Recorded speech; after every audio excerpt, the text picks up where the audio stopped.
Hello and welcome to our second debate for our third day of Youth Parliament. We have Boroondara City Council and Castlemaine doing a great bill which will be introduced into the House of Youth Parliament. Today we have the Honourable Heap Doe, our training coordinator, being present for this debate. Welcome, Heap. Thank you for coming along. I'd also just like to preface this debate and say the views that we're speaking about today are reflecting on the bill and don't reflect on maybe some sentiments that are brought up. It's going to be a mental health debate, but everyone is being looked after, and we want to make sure that this bill comes out in its best possible form.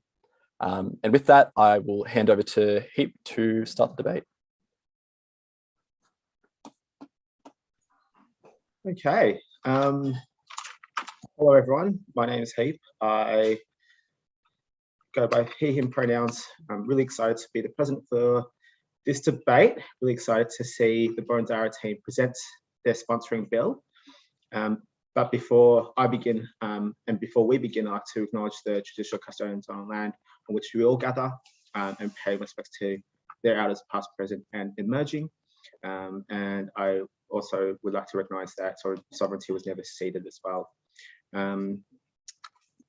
Before we actually make a start, I also want to make sure that everybody watching at home understands, and everybody in the chambers, that this issue and mental health is a big topic. And if at any stage during the debate you want to step out of the chambers or go to welfare or turn off your mic or your sound, you're more than welcome to as well. Without further ado, I call on the sponsor of the bill. President, the Honourable Member Chesler, I move to introduce a bill titled Online Mental Health Hub Bill 2021. The question is that the bill now be read a first time. All those of that opinion say aye. To the contrary, no. I think the ayes have it. Honourable Member. President, the Honourable Member Chesler, I move that the bill now be read a second time. A brief trigger warning for the entire debate. Our team will be speaking about mental health illnesses, healthcare and statistics relating to suicide. If at any time you feel concerned about the content, feel free to step out, mute your sound, or join the welfare room. Victoria's mental health system has catastrophically failed to meet expectations and is woefully underprepared for current and future challenges. That's not just me talking, that's the conclusion of the Royal Commission into Victoria's mental health system. This raises a vital question. What do we need to reform a broken system? Throughout our research on Victoria's mental health system, several key issues emerged. Lack of knowledge about where to go, poor accessibility in rural areas, lack of culturally and linguistically appropriate support, patients not in control of their own information. The list goes on. This is a system that's confusing to insiders and unintelligible to the public. Some might suggest that these issues are plaguing our mental health system. I think about it differently. These aren't problems affecting the system. These are problems that are a result of the system. As such, meaningful change can only happen through substantial reform. President, let me tell you about Saria. Saria is the online mental health hub that our bill establishes. It is our attempt to fundamentally change the way we approach mental health support and treatment. It draws extensively from the recommendations of the Royal Commission and the recent inquiry into mental health by the Federal Productivity Commission. Page 489 of the Royal Commission's final report calls for a website that allows people to understand their mental health and well-being needs, find support, and access self-help resources. Page 488 calls for standardized referral tools. Page 100 of Volume 5 outlines a new system of patient information storage. That's what SARIA does. SARIA stands for Support, Assessment, Referral, Information, and Advice. It fills the critical gap between a person seeking care and practitioners offering support. It provides a hub of information about mental health services and conditions, including assessments and referrals. Furthermore, the online platform ensures we can collate and centralize patient data. Think of it as a one-stop shop. It's My Health Record and the Better Health channel with a hefty serving of triage. I stress that SARIA doesn't replace in-person mental health services. It is an alternative. People can still access their GPs and in-person supports without even touching the hub. I will also add that SARIA is not a treatment service. It's not your local GP, it's not Beyond Blue, it's not Headspace, whom we consulted. It complements the work of mental health practitioners, but doesn't displace them. SARIA supports assessment of mental health needs and provides referrals to appropriate providers. It is where you go if you don't know where to go. I'll briefly go through our bill clause by clause. Skip past the preliminary matter to clause 4. This covers what SARIA does: support, assessment, referrals, information storage, and generalized advice. SARIA helps people understand what they need and where to go. Our second speaker, the Honourable Member Lynch, will expound the benefits of having an entirely online system in contrast to sometimes inaccessible in-person care. Our second and third speakers, the Honourable Members Von Muller and McRae, will explore these opportunities through different lenses: support to people in regional and remote areas, and accessibility for culturally and linguistically diverse people. Clause 5 outlines principles of information storage and sharing, such as accessibility. Clause 6 gets into the nitty-gritty of overhauling our antiquated patient information system. Our sixth speaker, the Honourable Member Gray, will go into more detail on the differences and benefits between our three new systems. Clause 7 elaborates on identification needed to access SARIA. Security is important as the hub does carry very sensitive and confidential patient information. Finally, Clause 8 details the referral system. Our fifth speaker, the Honourable Member Bethune, will cover the benefits of this online process. Does our bill fix Victoria's mental health system in one fell swoop? Well, no, but it's not trying to. What SARIA does is create a new referral and information system to support individuals accessing support. This is what we need. This is what Victoria needs to begin to reform a broken system. Thank you very much. Keep speaking. I thank the Honourable Member Chesler for their wonderful contribution. I call on the next speaker for the opposition. Hello, President, the Honourable Member Griffiths. This speech will discuss poverty and mental illness and may be challenging or triggering for some people. If they feel concerned about the content, youth parliamentarians and members of the gallery are encouraged to step out or mute their volume and return in a few minutes' time. There is an undeniable need for drastic change in the mental health system, both in Victoria and across Australia. However, the bill proposed by the government addresses none of the problems in the system. This bill not only improves nothing, it presents a significant regression in consideration of people's safety and the efficacy of public systems. On the surface level, this bill seems harmless, a relatively minor adjustment to our current systems, an online hub designed to assist in referrals and access to mental health services. However, reading deeper into the connotations of this bill and the apparent lack of research, clarity, and reference to existing legislation, it begs the question, can we trust this government? In Part 5 of the Mental Health Act of 2014, correct treatment regarding mental health and consent from patient to practitioner is outlined. The process of determining when a patient is no longer able to give personal consent is a long, thorough, and reassuring process, which makes sure that patients are not mistreated or subjected to malpractice. It requires doctors to consult carers, nominated persons, parents, and multiple psychiatrists. They are also required to ask on multiple occasions and to consider on which of these occasions the patient would be most likely to give informed consent. The process is long and tedious, but it ensures the safety of every patient, most of whom are very vulnerable. The process of determining whether a patient is able to consent is non-existent in the proposed bill. The bill states in clause 5.2 that Professionals shall not require permission when accessing the data of users who are deemed incapable of consenting, including those who are under the age of 18. There is no reference anywhere to this bill to the legislation which is currently in place, not even to a general definition of the capacity to give consent, leaving the clause up to the interpretation of the reader. This poses a monumental privacy risk to our citizens. Health professionals now have direct access to all of our clients' personal records based solely on their personal opinion. What is to say a person who has just come out of surgery and is still partially incapacitated due to the anesthetic is unable to give consent?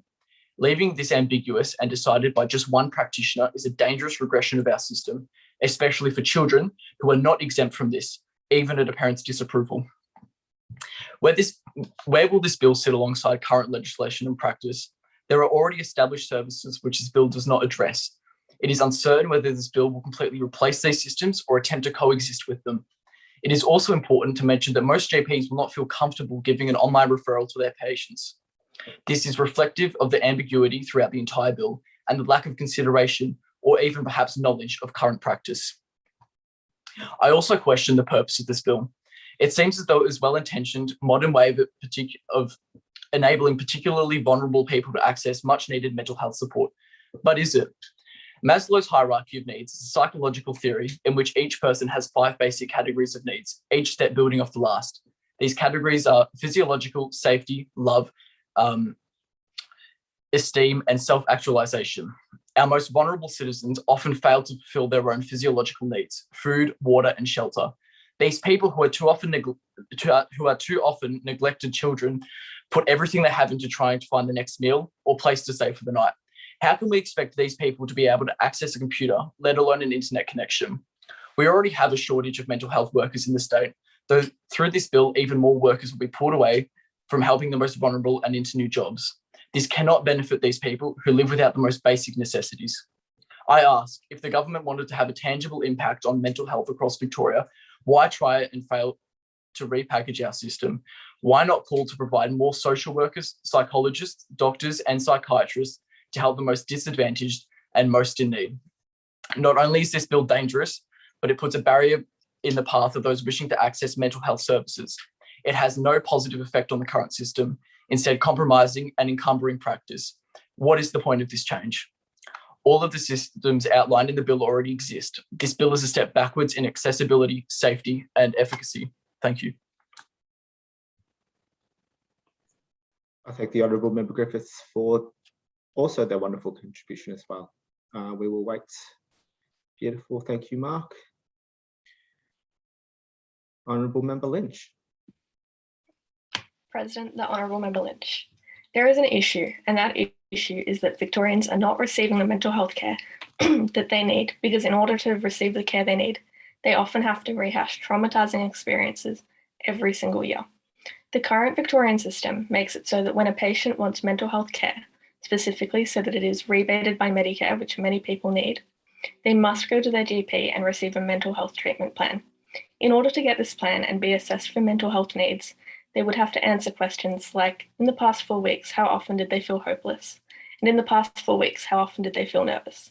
These questions are obviously difficult to answer, widely open-ended, and not constructive at all, often leaving the patient with more questions than answers, which their general practitioner can't even help them with, except for tallying up a score based on their given answers, and then sometimes giving them a diagnosis that can be stressful, particularly if they weren't expecting it. Imagine having to do this every single year just to receive mental health care. That's what the system is currently making people do, renewing their mental health treatment plans every year and playing this out over and over again. Unfortunately, it does mean that people are delaying their renewal of treatment plans or not doing them at all, and thus often not receiving the care they require or losing out financially because they're not getting Medicare rebated sessions. Our bill remedies this issue by providing a completely online hub where, in order to receive mental health care, a patient does not have to converse with their GP if they do not wish to, and can be assessed for mental health needs through the online mental health hub, while eliminating the need for repetitive check-ins each year due to a database of information collected on the patient from various health professionals, thus relieving the stress, centralising the system, and allowing for more people to access the care that they need. Thank you. I thank the Honourable Member Lynch for their contribution. I would like to call upon the Honourable Member Linzart. President, the Honourable Member Linzart. I would just like to raise a few responses to the points raised by the sponsors of the bill before I begin my speech. It seems that in some places the alleged effects of the bill are not actually outlined within the bill itself. So the sponsor speeches are not aligning with what they actually already laid out. In response to the previous speech, the system of referral is not explicitly stated to be changed. So people may still have to undergo those traumatizing questions, but they would just be doing it in an online setting, which would mean they wouldn't get the face-to-face contact that some people do require. Now, the proposed aim of the government is to make mental health services more accessible for all Victorians. Why then does the government demand that access to the mental health hub requires an Australian passport or an original birth certificate? None of this is required to access a general practitioner or other health services in Victoria. In apparently attempting to make healthcare more accessible, the government has created a barrier to entry, meaning thousands of Victorians will be barred from access. If this bill goes forward, will it mean the destruction of all current mental health provisions? This is not mentioned in the bill. What will happen to people who are already managing within the system, but suddenly find themselves unable to access their data under the new system? Furthermore, the requirement of an Australian passport is most likely to bar poorer Victorians or those who have never previously required a passport. It is undeniable that passport ownership is more generally the province of those with higher socioeconomic status, as they can afford to travel. If these passportless people wish to access the service and have no birth certificate, they will have to pay for a birth certificate and then wait up to 3 weeks for it to arrive. How will these people be able to access the urgent care that they require? The government also demands thorough identification for access to the referral aspect of their service, but no such barrier is outlined in access to the M-Record database, surely an area that should be more protected. The only qualification there is that the user present valid credentials. What are these valid credentials? The clauses in this bill are inconsistent. It seems as if the government has not actually thought about the realistic implications of this bill. This identification requirement system is an unnecessary bureaucratic maze that will mean that our most vulnerable will not be able to access the care that they require. This is a step backward in accessibility. Thank you, Honourable Member Linzart, for your contribution. I call upon the Honourable Member McRae.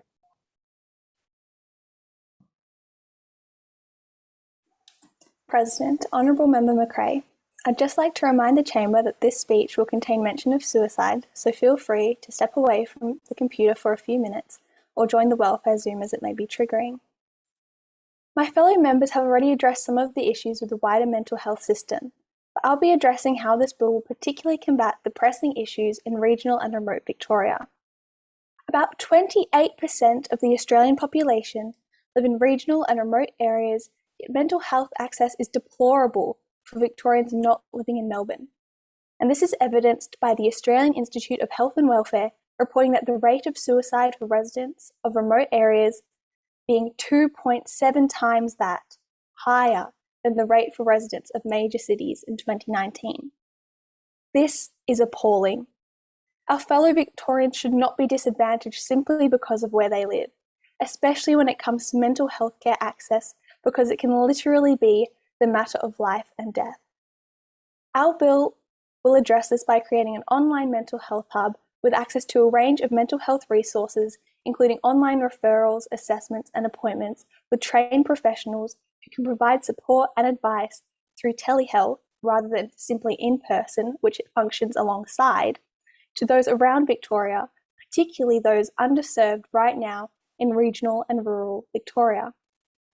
This is supported by research undergone in America, reflected in the medical journal article, Telemental Healthcare: An Effective Alternative to Conventional Mental Care, a Systematic Review, where the authors concluded that, quote, telemental healthcare can provide effective and adaptable solutions to care of mental illness universally, but is particularly advantageous in isolated communities. By making mental health care accessible to everyone, no matter their location, the amount of positive mental health outcomes will increase. Mental health care is truly life-changing, And by passing this bill, we as members of the government and opposition could be saving someone's life. Everyone deserves support. I thank the Honourable Member McRae for their contribution. I would like to call upon the Honourable Member Lawal. President, the Honourable Member Lawal. The government wants to create a huge extension of the existing system, yet the bill contains no outline of how professionals and the broader public are supposed to be informed about it once it's created. What should we do? Just pour money into creating this software and just hope that word spreads and users and professionals just trickle in? There is no way to alert the public to this change. How are they expected to take advantage of this service when they do not even know that it exists? The bill also doesn't contain any kind of process for the relevant healthcare professionals to carry parts of their practice into this new space. What about My Health Record, an existing federal government website that already includes mental health records in its portfolio? How will these databases coexist when one operates federally and another at the state level? It seems as if the government has not fully considered the full implications of their bill. Thank you. I thank the Honourable Member for their contribution. I think the Honourable Member Von Moller is next. Thank you, President. The Honourable Member Von Moller. I'll be addressing how this bill will be of significant help with regards to accessibility for non-English speakers, for people with different backgrounds and of all ages to mental health services. People, and particularly youth from non-English speaking backgrounds, are the least likely to access mental health services. In fact, in 2019, it was found that 14% of children aged between 4 and 17 met the criteria for at least one mental health disorder, most of which came from non-English speaking background, and many of which citing a struggle to find services for their children in their own language.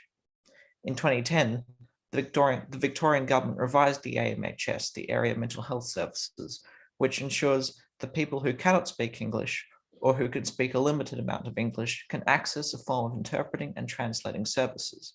But clearly this hasn't worked as well as it potentially could have.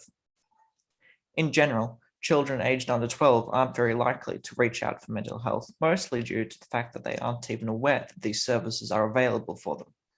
This can also be said for people on average over 54, where it was found that after there was a decline in people accessing mental health services because of the stigma in accessing this help because of their age. I'd like to echo to everyone here what the Honourable Member McRae said in saying that this is appalling. And likewise with where our fellow Victorians live.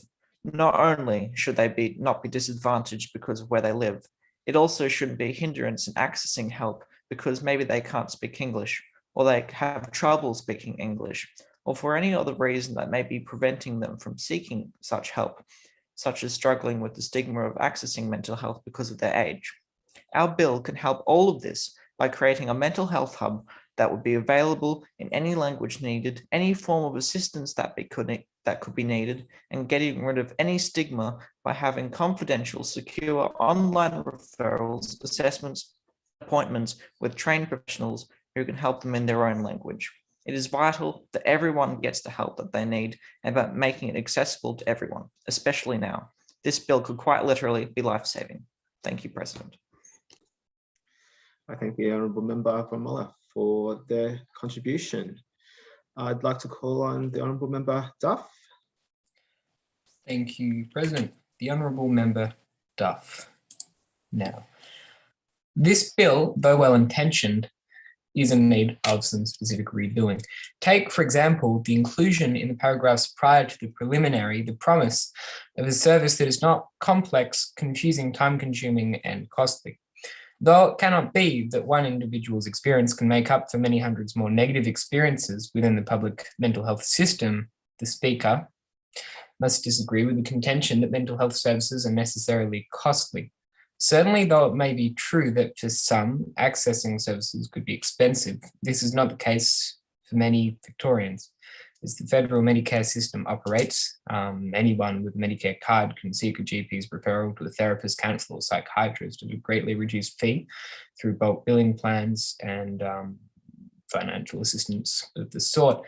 And many at-risk groups such for mental health, such as financially disadvantaged people, those with pre-existing mental health conditions or physical health problems, or those with a pension can access mental health services in person at greatly slashed fees.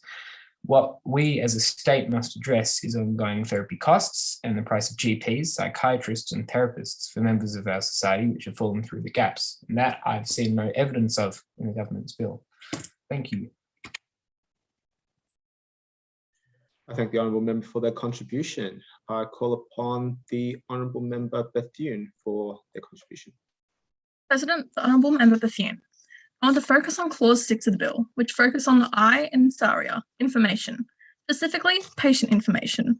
Much of the patient information gathered throughout mental health is paper and fax-based and not shared between a single specialist.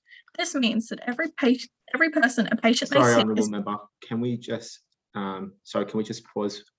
We will go back. You can start your speech again, just for the interpreter's sake. Apologies.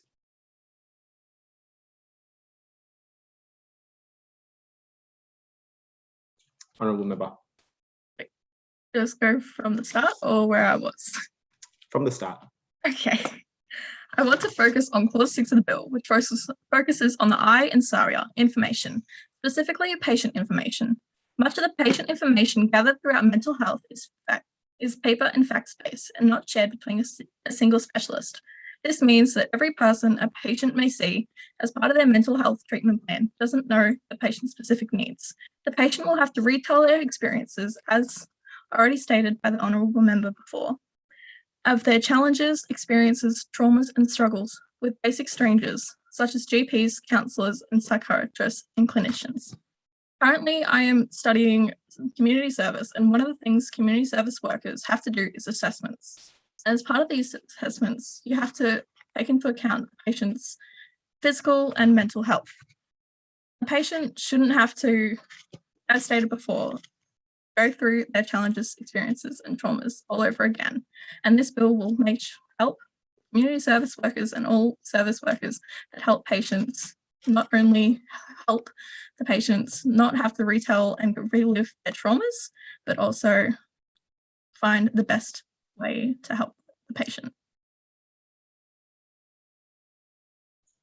Thank you, Honourable Member. Apologies for that.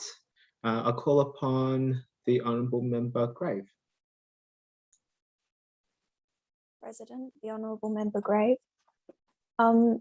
The opposition believes that the government's resources could be better utilised in the support and promotion of existing mental health services before creating something new.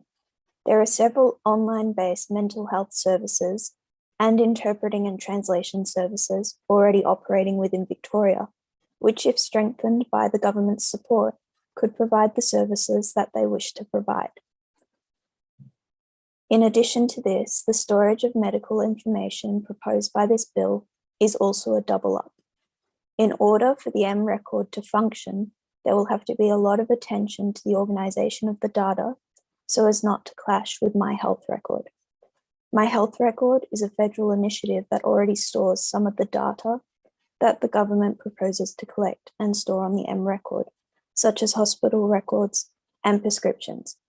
While there is mention in the bill of data sharing between the two platforms, there do not seem to be any measures in place to prevent possible confusion of the two databases by users. Having two databases organized by different levels of government is likely to lead to confusion, mistake, and discrepancies between the information held by the two databases. Thank you. I thank the Honourable Member for their contribution. I call upon the Honourable Member Gray. You have the call. President, the Honourable Member Gray speaking. It would be a fault to not mention a key service within the SARIA Mental Health Hub, the online referral tool. The online referral tool allows patients to be referred to a range of diverse services, for example, support groups, according to their needs and preference for clinical and non-clinical support. Patients will be referred by various different health professionals that are responsible for their care. For example, their psychologist rather than their general practitioner, which allows the patient to have access to a wide range of diverse opinions and can make the most informed choices in regards to their care. In addition, referrals can be given at any time without having to undergo an assessment or diagnosis of any sort. It could just arise from a conversation they have with the health professional, where the health professional may see that it is fitting to refer them to the service, or simply upon patient request. And then the health professional can use the referral tool built into the mental health hub to refer their patient to a service. Importantly, the patient can accept or reject the referral and do not have to give a reason for rejecting the referral, avoiding any potentially uncomfortable conversations.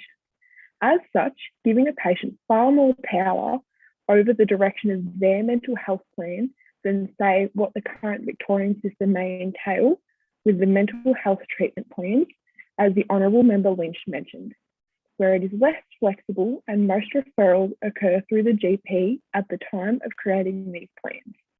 It is clear that the online referral tool built into SARIA will give patients far more autonomy over their treatment and open them up to a wide range of diverse services according to their individual needs. Thank you for your time. I thank the Honourable Member for their contribution. Do we have any other? The Honourable Member, I'm going to butcher your last names, apologies. Can you teach me how to say that, please? President, the Honourable Member Shashinsky. Shoshinsky. Beautiful. Good. Upon reading this bill, immediately things stood out as major problems with security and ethics, as mentioned before. If a bill has such gaping holes within its first few acts, how can this Parliament even consider implementing this bill? And why does this government believe that this is the best solution? It's not like this bill presents a revolutionary concept. Headspace and My Health Record and similar programs have been present within Victoria for more than a decade. The way the SARIA Mental Health Hub differs with these programs is its sloppy security. The presence of a second database, the MROC record in contrast with the My Health Record, will confuse and complicate accessing for patients while making it easier for data to be leaked. This system will deter the people who need help most rather than help them. A system that is stressful and daunting to access, as this one will be, will only add pressure onto already mentally ill people. It will also bar the most disadvantaged people in this state. The history of programs like this is that they are always underfunded. Would it be more cost efficient and beneficial to improve existing services than to spend millions of taxpayer dollars on a program that will do very little good? The reality is that Victoria is in desperate need for better mental health services. We, the opposition, do not deny this. We only believe that the SARIA Mental Health Hub is not a solution. Let's not allow this government to throw away a golden opportunity at mental health service reform. We must demand real, plausible change, and the SARIA Mental Health Hub will not provide Victorians this. If the government wants to have quality mental health services, they must first better fund our floundering, overrun existing services. Thank you for your time. I thank the Honourable Member for their contribution. Now, I do believe that the floor is open for any contributions from any other members of the government. I call on the Honourable Member Griffiths. President, the Honourable Member Griffiths. What the opposition states as a disadvantage to SARIA, being the disparity between My Health information not having direct link to SARIA, could in fact actually be a benefit if we were to, upon implementation of SARIA, link the two. Mental health is a serious epidemic in this country and the state. If we could have a specialised system of SARIA mixed with the information of My Health, people could go to SARIA ahead of My Health, and we could have doctors have a whole range of more specialised information through SARIA. Saria could actually add on to My Health's already established system with more specialised information through patients' mental health needs and requirements. The two systems could in fact benefit each other. I thank the honourable member for the contribution. Are there any other further contributions from the opposition? I call upon the honourable member Cruz.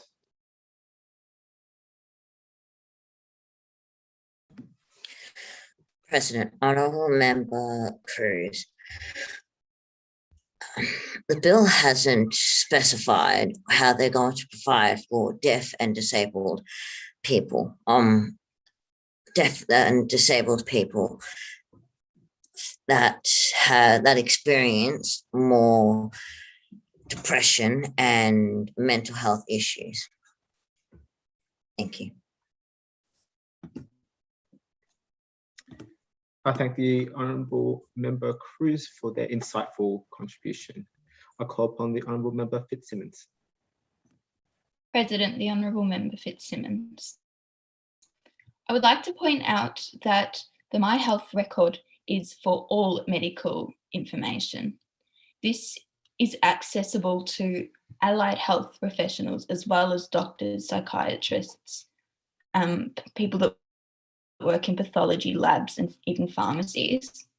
Some people may not want all these people to have access to sensitive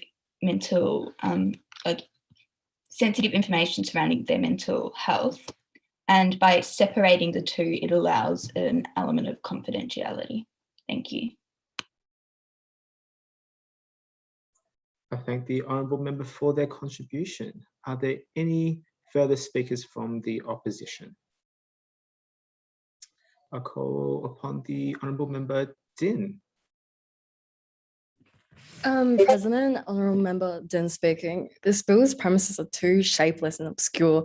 These arguments that are brought up by the government are points that aren't even in the bill itself. It has not put sufficient thought into other factors that tie into these rates. It's not because of the resources that are limited that cause these rates, but because of factors like social isolation and exclusion, as well as the lack of recognition for diversity. Thank you. I thank the honourable member for their contribution. I call upon the honourable member Boyd. President, the Honourable Member Boyd. I would like to discredit the ludicrous claims made by the opposition. The opposition argued that this bill would discriminate against Victorians from a lower socioeconomic background, as these members of society are allegedly less likely to hold a passport or will need to pay for a copy of their birth certificate. This is a gross exaggeration. Presenting 100 points of ID, including a passport or birth certificate, is an extremely common practice.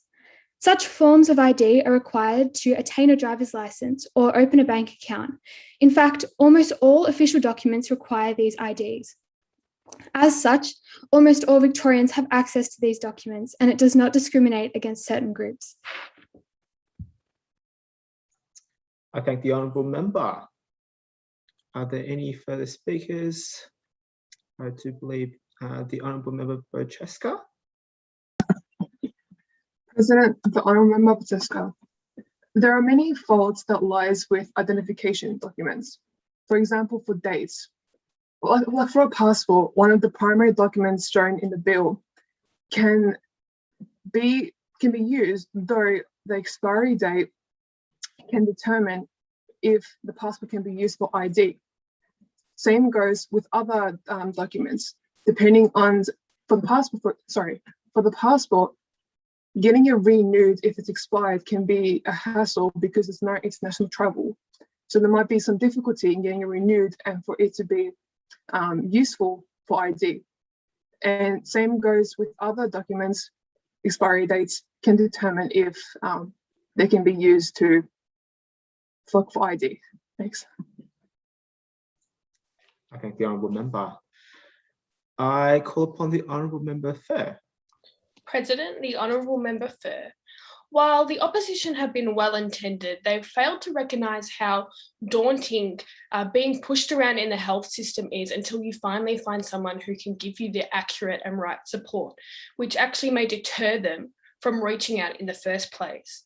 Instead, this bill actually recognises a more kind of safe, inclusive and secure way of disclosing issues in a way that teenagers, especially who feel daunted in this system and do not really appreciate calls, rather more helplines and less interactive spaces, this bill actually provides a more comfortable place for that.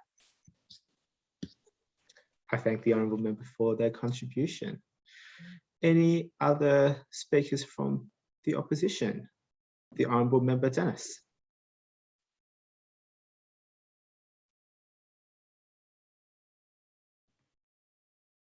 I'm the Honourable Member Dennis. Thank you, President.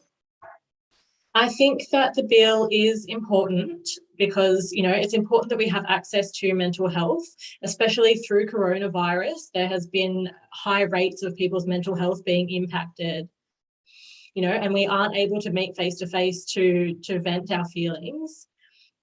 Also, it's difficult to access a doctor or nurse to support people and their mental health, to try and prevent suicide. I do understand that, but it's also important that you're able to talk to someone, about your mental health outside. I think that there's a lot of positives for seeing people face to face. Thank you. I thank the honourable member. Are there any further speakers from the government? But before we do that, we will do an interpreter swap. Thank you, Mark. Are there any further speakers for the government?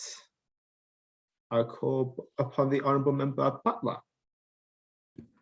President, Honourable Member Butler, I would first like to reiterate what the government has continued to state regarding how this bill is simply providing an alternative to the current online and in-person programs and is not taking away from other services. I would also like to address how online services are many patients' preferred form of therapy, and increasing funds to in-person services, as the opposition has suggested, is not an alternative to this bill that is going to compensate for the issues currently faced. This emphasizes how effective and necessary this bill is and how it will be, in fact, beneficial for many. Thank you.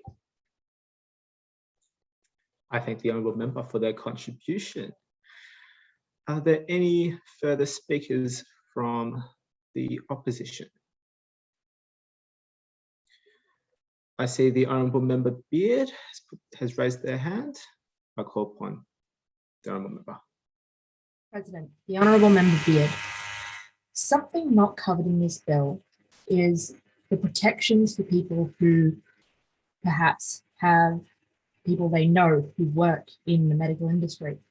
What are the safety precautions, aside from consent, whatnot, that could stop a doctor from accessing this service and taking information that isn't actually meant for them? Obviously, you would need passwords, but what if they know the important information about this person? I personally have family members who are doctors, and doctors are capable of abuse. So, what is stopping them from taking the personal information they know about a family member or friend and then accessing this private information?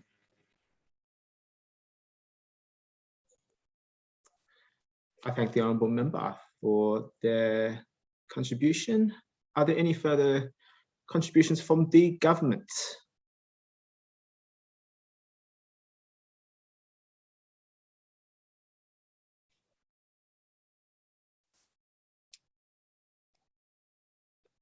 Final call for contributions from the government.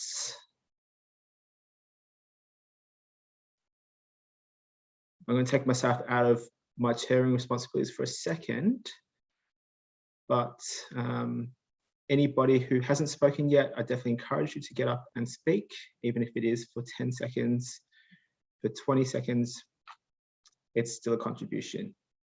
We still have a couple of minutes left before I will call on the right of reply, and I'll give some time for everybody to go to their Discord if you want to pick up some arguments.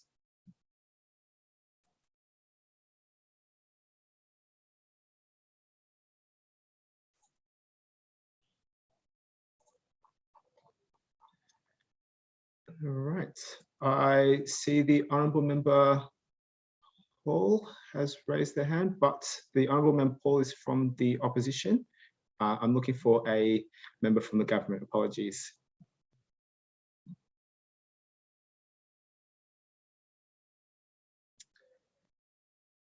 Yes, I see the Honourable Member Hall has raised their hand. President, the Honourable Member Hall. I would like to add that by implementing this bill, convenience is greatly supported as everything is in one place, which makes the system easier to navigate.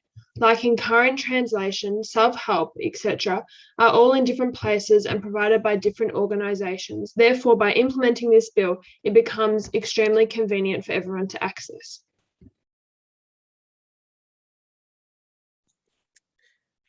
Thank you, Honourable Member. I now call upon the Honourable Member Paul for their contribution.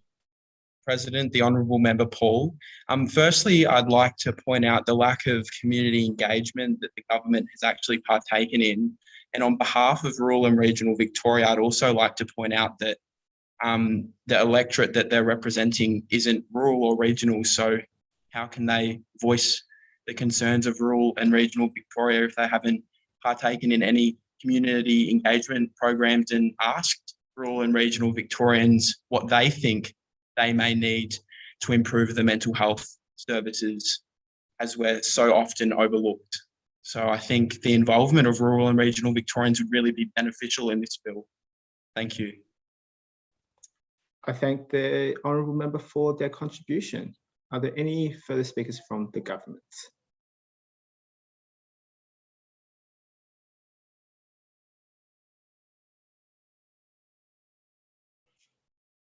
Just making sure that nobody else wants to speak.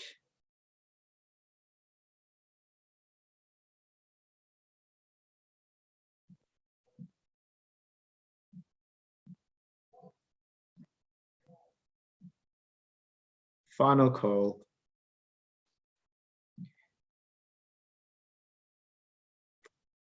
Okay, seeing that there are no speakers from the government, I believe that the time for debate has expired. I would like to call upon the main sponsor for their right of reply. The Honourable Member Chesler. President, the Honourable Member Chesler. I was going to refute some of the opposition's comments, but I think the Honourable Members Griffiths, Fitzsimmons, Boyd, Fuhr and Butler and Hall did an excellent job of that already. President, I draw your attention to the question I posed at the beginning of my sponsoring speech. The question this debate boils down to: what do we need to reform a broken system? My colleagues have told us that we need to reduce the burden of accessing mental health support.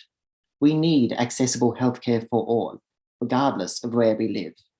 We need culturally and linguistically appropriate services to serve our diversifying population. We need a referral process that responds to patients' needs, not the other way around. We need to overhaul our antiquated patient information storage system and give people more control of their data. We need Saria. I commend this bill to the chamber.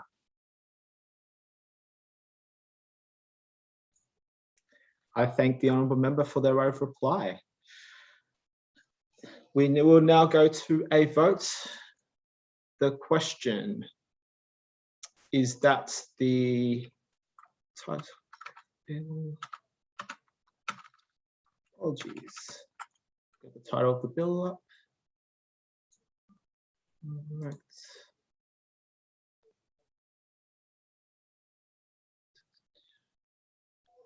Beautiful. The question is that the Online Mental Health Hub Bill 2021 be read a second and third time. All those of that opinion say aye, to the contrary, no.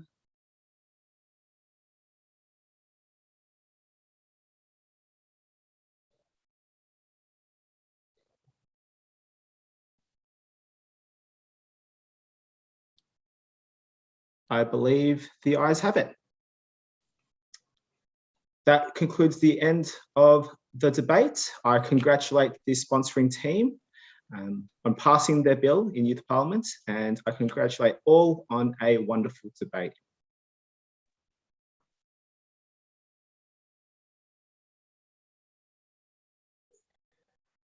Okay, so